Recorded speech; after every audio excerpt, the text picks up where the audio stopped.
How y'all doing? How y'all doing? It's your boy Elon. After a quick little brief intermission, technical TV got it right. Back in another episode. I'm actually my first guest. This is a big deal. A little nervous, but it's actually a cool deal because networking does wonders, and this person actually, you know, reached out to me about my content, and I was like, thank you for the support, and she showed good love. And I suggested, hey, you have a story to share, you should come on here, just open up and just talk about, life and what's been going on with people. And so I'm gonna introduce yourself. So I'm gonna pass it over to you. So go ahead and give just a little background. Okay. Hi, I'm Mariah. I'm Hey, from Mariah. Virginia. I'm from Virginia. I'm 20 years old. So I guess I'm going to talk about suicide awareness because I was a victim of suicide, like suicidal thoughts. So it all started back in December 2018. I went through this real bad breakup. I basically helped him become a man. Like before I met him, he had no ID, no job, no permits. I ain't trying to laugh at you. Like he graduated a year before me, had nothing. So Hold on. How did y'all meet? How did it happen? We met through a mutual friend. Okay. Yeah. So And, I didn't really get to know him, I guess, before. okay. Well, you already graduated, then, right? 2018. You already graduated. Yeah. Yeah. We met in when was it? February 2018. 2018. Yeah, that's Okay. when we met. Yeah. So 3 years ago. Wow. Okay. Yeah. Wow. So you yeah. just gotta become a better person by build him to be a better man, A better I guess. man. Yeah. So at the end, he felt like that I wasn't there for him. Yeah. So What was he would say? Like, how did that trigger? How did that become? he felt like I nitpicked about a lot of stuff, but I felt like I had the right to because I stepped up a big part of his life. I was doing the stuff that his mom shouldn't have done. You were raising a man, or Yes. raising a boy. Yeah, That's how you felt. basically, Well, you yeah. keep it on. Yeah, go ahead. Yeah. That's true. All right, I respect. So yeah, so that's how it happened. We broke up December 2018. That like completely destroyed me. Like I felt like my time was wasted. I was used, and yeah, I just felt like I wasn't worth anybody else's time. How long were you together? Just a couple of months, but But in those couple of months, a lot got exposed. Yeah. How long did it take for you to see, like, okay, may not be for me? Like when that trigger happened, like, ooh, like. It happened a year later, actually. Ooh. Yeah, a year later. Because we remained friends, I guess. But when people get out of relationships, they say they're friends, but the bond is kind of broken. Yeah, so I didn't feel like we were friends. Done. Yeah. Yeah. So we talked on and off. So I was like, I wanted to like get away from everything. So I decided to join the military. Okay. And that made that made everything worse. I went through boot camp, A school, went to my first command. I got stationed back in Virginia, so she's from here. She does from here. So those are my people in the military. It's not cool when you try to leave your city and you're right back in your city, and then you stuck in that city for the next 3 or 4 years. I was 30 minutes away from home. I'm from Hampton, stationed me in Virginia Beach. She ain't go far, guys. She didn't go anywhere. So that made it worse. So I felt like I had nobody. I had friends at the time, but I feel alone. Because none of my friends are in the military, so Definitely. I felt like that related that correlation. I had nobody to talk to. They think you got it made as like the dark side of things. And like the people I met in boot camp and A school, they all across the world. I can't talk to them because the time zones are different, so I just felt by myself. So I feel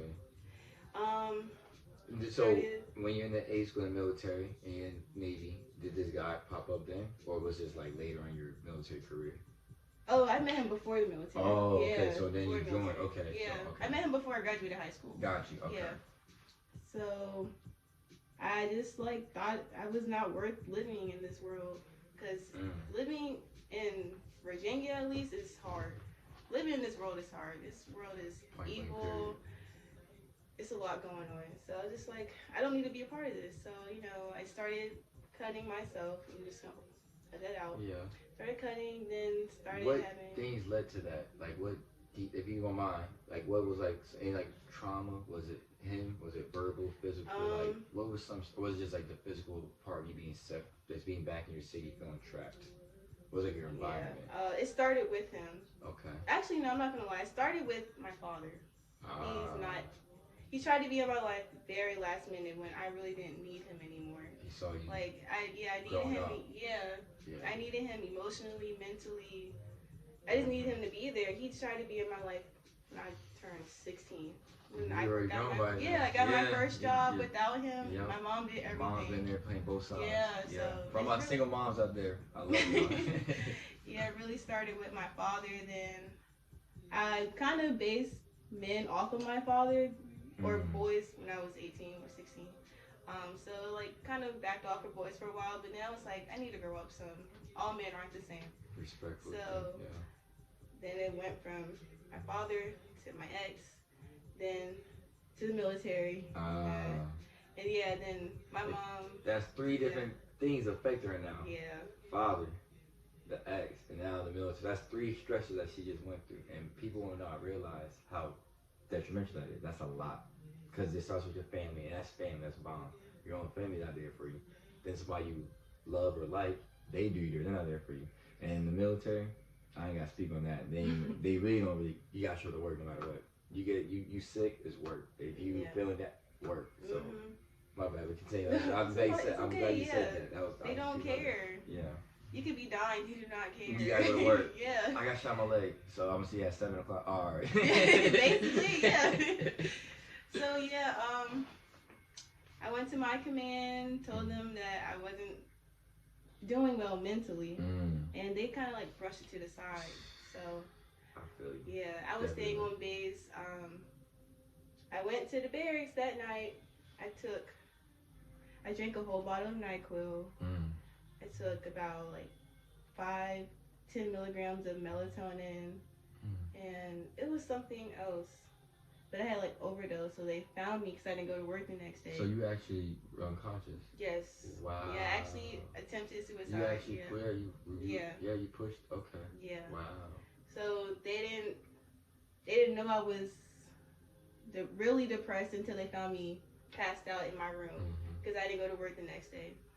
So they checked me into Portsmouth Hospital, saw the cuts on my arm, and it was like, what made you do this? I said, I don't want to be in the military, and I told them this before, but they didn't care. So I wanted to show them they need to care. Yes. Because it's not just me going through this, it's other people who's hundreds going, and thousands, millions of thousands. So they need to step up, and realize that people are not happy, and they need to step their chain of command up too. Like chain of command is the biggest thing. They're supposed to be there, but most of them really are not. At all. So I was crying for help, and they didn't give me the help that I needed until it was a little too late. Yeah, and that's when I really care. Yeah, exactly. And it's sad because like I feel like in the community, us being black is also frowned upon too. Yeah. And it's just like we're so like you a black woman at that time, like you're real vulnerable, you're in a vulnerable state, and like they didn't care, but they didn't probably ask you like what happened back at home, like what triggered this. Like they probably like, oh, like she's mentally unstable. Yeah. She looks crazy. Now you're the mad black woman, the crazy black woman. It's like no, I just had traumas that carried on that nobody ever asked, or I never really found myself to really ask like, hey, like this really got to me, like. Like, did your father like kind of being in and out? Did that really like was like a real like detrimental thing? Because it was like a problem for you. Like, did you want him around, or did you not want him around? At first, I did, but after all that stuff happened with me, I realized that I don't need him to be in my life at this moment. Maybe later in life, I don't want our relationship to be completely broken. But right now, I just need my space to find out who I am, find out. I like that. How to live without a father instead of like trying to beg you to be in my life. Yeah, you shouldn't have begged no daughter, no child alone should have begged their parent to be a parent. You had me going up, that's right. I like that. So they found you in this room, and then you wake up to what? I know that's probably crazy. How was that? You coming back to things like? I actually woke up in the psych ward in the Portsmouth Hospital. Yeah. They put you in the. Oh my God. Yeah. Just like that. Yeah. That's crazy. Yeah. Were you panicking? Or were you scared? Were you like chained up? Like how? No. So it was not like a. They didn't put me in a straight jacket or anything. They changed me to like scrubs. I had to wear socks. I couldn't wear hair ties. Yeah. They made me take my wig off and everything. No, they strip you like that? Hey, that's tough. You don't do my sisters like that? They made me take my wig off. That's wild. Yeah. How do you woke up at like? I was. That's yes, funny. yes. I was so embarrassed. I feel it. That ain't bad about, but that's wild. They ain't even doing that though. Like, let me take my wig it's off. just some hair, yo.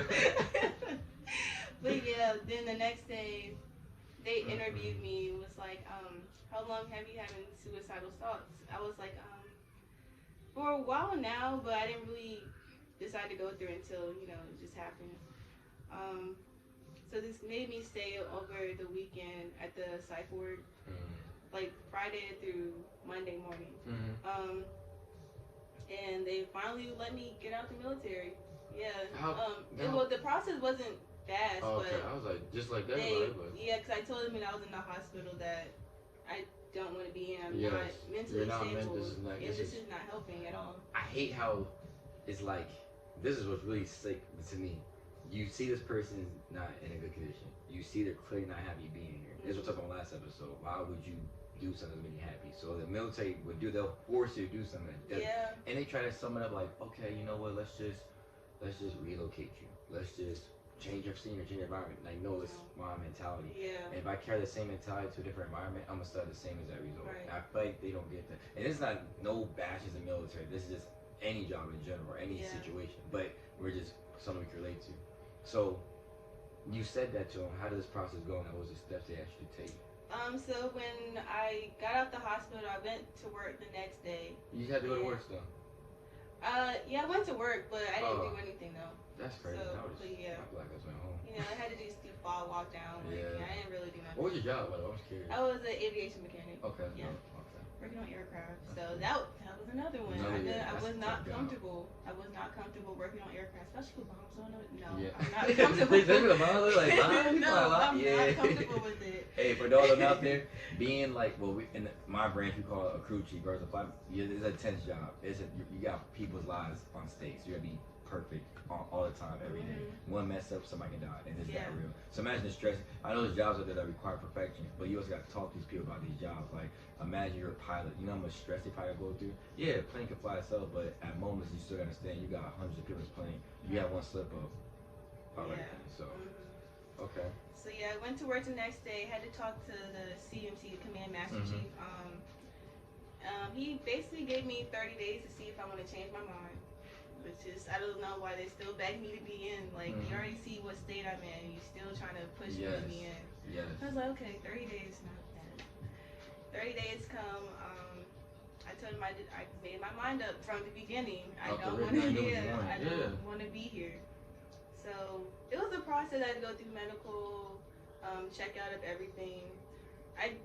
This started in, I'll say the middle of October 2019. Okay. So took about maybe 4 or 5 months. I got out January 2020. Okay. So it didn't take too long, but took longer than I wanted. When you expected, yeah. Yeah. Definitely. Because you're like in that mindset, you're still lingering. So during this time, did they even offer you, try to get you like to talk to anybody? Did they give you any resources? They actually did, yes. Okay. I talked to a therapist. She kind of helped a lot, like, because she was a civilian. So she could actually talk to me. Yeah, like you're not talking to a robot. You're talking to a person. I just felt open, like, I don't have to beat around the bush about watch what you anything. say. Yeah, so that helped a little bit. I talked to her about once a week before it was time for me to get out. They offered me to see her again, but since I wasn't in the military anymore, I was civilian, I couldn't get back on base. Yeah. So I just had to learn to. But you're a vet though. Still. Wow. Because I wasn't in for a year, I think. Oh, this happened all in like just a matter of. That's crazy. Yeah. Okay, I'm shocked right now. That's a lot in that tight of a gap. That's what I'm saying. Yeah, people would be like, I didn't really give it a chance, but if I'm not there mentally, then I shouldn't keep trying to see if it'll make me happy for it. Better yourself. Yeah. Don't get. Yeah, that's what I'm at. Don't roll the dice and then you're like, I'm really in here now. Exactly. Really exactly. Because my contract was 5 years. I couldn't tough. even do it for a year. So imagine you 5 years. You knew what's up. You're like, yo, dudes. Yeah. So, but after the military, I basically had to find myself internally, because I was lost for a long time. So I took a break from working altogether just to, clear yourself. Yeah, just to remember being deeper. a civilian again. Yeah. That transition is real. It's real. It is, yeah. It's real. But then I had to realize, like, I need money, so I gotta start working. Yeah, life's real. Yeah, Bills gonna come no matter what. Yeah. And I didn't have a therapist anymore, so I had to find ways to make myself happy and basically talk to myself. So I went to the beach. I started. Oh, you good, my bad. Okay. I went to the beach, started reading the Bible. I would talk to myself at night. People think that's crazy, but no. But when you feel like you have just yourself, yeah, I tell myself you all need the to have time. it. Yeah. I do it regular. I think it's normal. I feel like you're doing something crazy. That's like, if you don't talk to yourself, I feel like you're the weird one. Yeah, like, you don't talk to yourself? Like, that's common to me. Like. Yeah. So after the military, I feel like I've become a happier and better person. I felt like I found myself. So I've been great ever since. I still have my trials and tribulations, like of course. things like what things get to my head, but it kind of takes some time. Take some time to yourself, really have a little woosah moment. That's what you need. Yeah. Do you meditate or anything like that? I'm working on it, trying to, Get into that. Yeah. So I was surprised that you said you cut yourself, right? Yeah. When did that start? Was that during the military pause? It was like. Yeah. It started actually before and after the suicide attempt. So you were still going through and trying. Yeah, because that's like the 30 days. I'm like, what are you giving me this for? I'm ready to get I out. made my decision. You're still pushing You're me to do something I don't You're want to prolonging. do. They're about to make you do a permanent action in a temporary situation. I feel like a lot of people don't comprehend that. Like, you're gonna make sure I relocate and not be here no more. Like, that's sad. But, exactly. And they don't process that. Like, I feel like people have a hard time understanding. Like, people are just not happy. Yeah. So it's okay. Let's see the person why you're not happy, and they'll open up. Cause once you start being happy, you start seeing so much. This process. You're like, I'm happy. Like me doing this podcast. Like that's it makes me happy. So it's like this is you me. realize there's more to this world. So exactly, you're not in a bubble. You're not in a box. Exactly. Yeah, and that's something that God is in this box. That's what the whole COVID thing has been stressful for people. Yeah. Too. Yeah. It's been hard for you doing this COVID thing. Not being be free, or you like it. Not really. As long as I'm with my friends, like we could just have a group hangout. I'm fine with that. That's dope. So.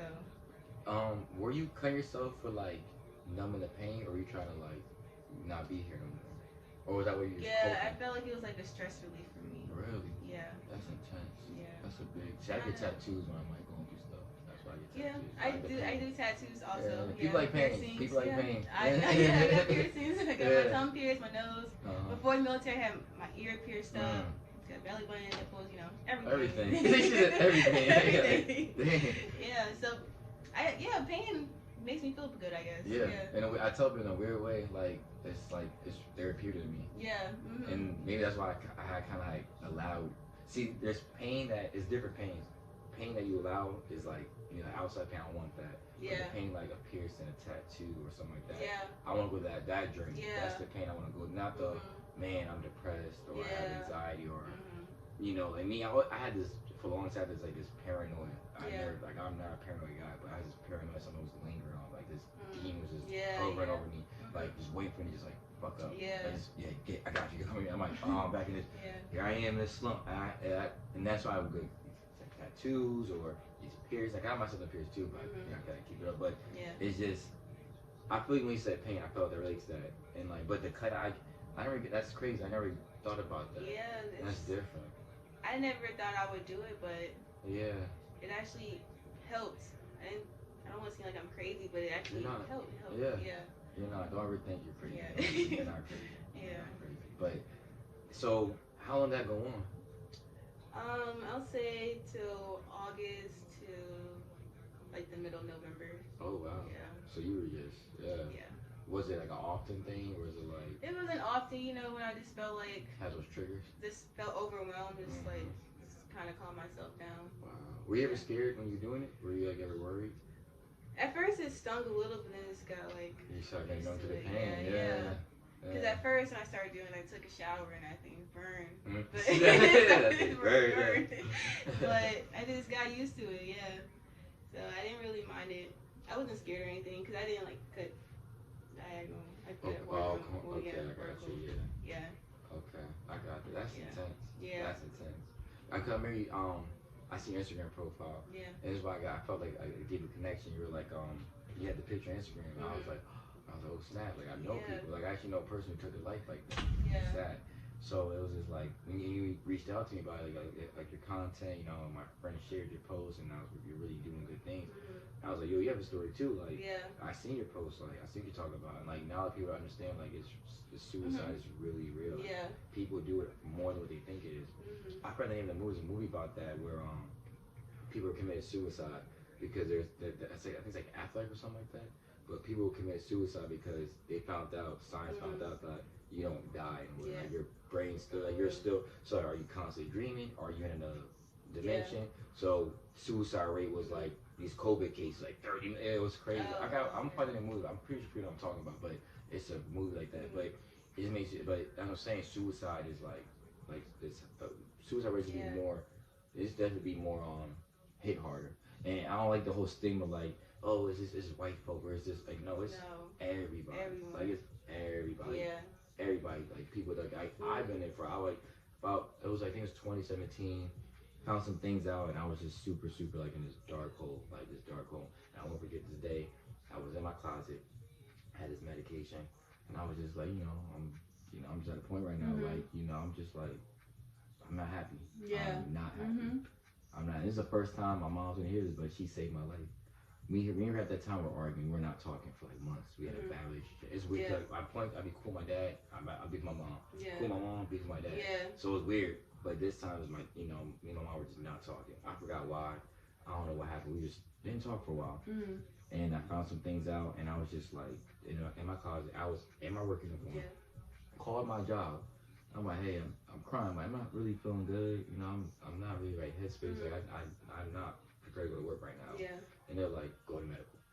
And I'm like, back in my head, I'm like, I don't want to go to medical. Yeah. Like, this is not, no. He's like, oh, you got to work, running man. Yeah. And I'm like, all right, I'll be there when I get there. And I hung up, and they're blowing my phone. I just put on Do Not Disturb. And this is how I know God's real. So I'm going to Do Not Disturb, and I guess I remember I put my mom's emergency contact. Oh, yeah. So when she called it, instantly went through. I remember I'm just like looking, I'm like, well, I take about the whole bottle, I'm not coming back. I'll be asleep forever. Yeah. And this is what I want. I said, I want to sleep. I never want to sleep that bad. It was so sad. Start pouring, get my hand ready. I'm like, Lord, I'm sorry. And as it's in my hand, my phone just rings. I'm like, Mom. So I'm like, hey, Mom. She's like, hey. It was the strangest conversation. We didn't talk that much. It was like, how you doing? I was like, I'm good. Just silence after that. And she's like, how you been? I was like, I'm hanging in there. You sure? I'm like, yeah. How you been? She's like, could be better. Yeah. Silence again. I'm like, yeah. And all of a sudden, she's like, I love you, right? I was like, yeah, I'm over here breaking down. Like, she told me I'm breaking down. I'm like, why is she calling? Why is she saying this stuff? She's like, I just want you to, like, know that you're not alone. Don't do nothing crazy. I love you. Stay here. Like, I was thinking about you. She said this. She might remember this, but yeah, she said this. And he just crushed me. I'm like, I was about to do this. Yeah. And she's like, Madison says, hey. And when she said that's my sister's name, she said Madison. I was like, I just threw it down. Oh, I just broke out on my hands and knees and prayed. I said, Lord, I'm going to get this dark again. Like, it was crazy. But that moment hit me. I was like, I can't believe I was about to really sit here. I thought about it, pondered it, put it together, made the plan. I was like, here, all I had to do was just down it. Yeah. My mom just called. That's crazy. That's why I saw you. I hit me. I was like, man, like another person. Like, I didn't feel alone. Yeah. In an odd way, I felt accepted, Yeah. I felt accepted. Yeah. And I feel like it's hard for me over stuff with this. People, oh, you're crazy, you're weak. Yeah. No, people really fight some battles, like fight some demons, like some dark, like people are living with things they gotta live every day. People have trauma, people like certain people have triggers, like a guy see a girl getting hit and might trigger in a bad way, he freaks out. Yeah. Why? His mom's got beat on, or vice versa. Like, you don't know. So I tell people you gotta stop playing with your mental. Like, you have to protect that. So I'm glad you opened up about that. Yeah, it took me a minute to open up about it, actually. Really? Yeah. I didn't open up to nobody about it. Who was the first person you told? If you remember. I actually don't remember. Wow. I think it was one of my friends from high school. I remember. Yeah, I think it was her. But yeah, they didn't suspect anything would be going on with me because I would always bring the positive energy around everybody. I'm the one smiling. Yeah. I'll be joking around, like acting like nothing's wrong, but they would never expect that from me. A lot of my friends say the same thing. Like, when I started dropping those little snippets, they're like, bro, like, why don't you talk to me? Like, I was like, look, man, like, it's just how I am. When I go through things, I just go through kind of alone. Cause I was like, I don't know what you got going on. You might have way more worse than me. So why would I add more to your plate? You know, so why would I put this worry on you? I'll worry on my own. You know, just be there for my ass, right? I need to talk to her, pray for me, so I can ask for me. If you can't do that, then you can't be a friend at all. So I'm not asking for like money. I'm not asking for like, you know, I need a place to stay or a car. Just give me some free time. You know, 5 minutes, 2 minutes. You know, so that's crazy. So I'm glad you're able to find that, and open up about that. You're good. You don't do no more drinking. I have my moments. Yeah. Okay. I have my moments, but you know, it's not as bad as. It's a battle though. It's always an uphill battle. Yeah. And eventually gonna get better. Yeah. But, like you said, you're still in a. When you said find, you're not finding you. You're always here. You've always been here. You just gotta dig a little deeper. You're digging right now. You're gonna get there. Just keep digging. Definitely keep digging. Do you have any advice that you'll give to somebody, like anybody, male, female, a black one right now, those who are going through something or can relate? What's something that what got you through it in a way that you relate to, or you can let them know? Just remember that you are worth living. Doesn't matter the circumstance. Actually try talking to people, because that was my biggest problem. I would hold stuff in for the longest until it was too late.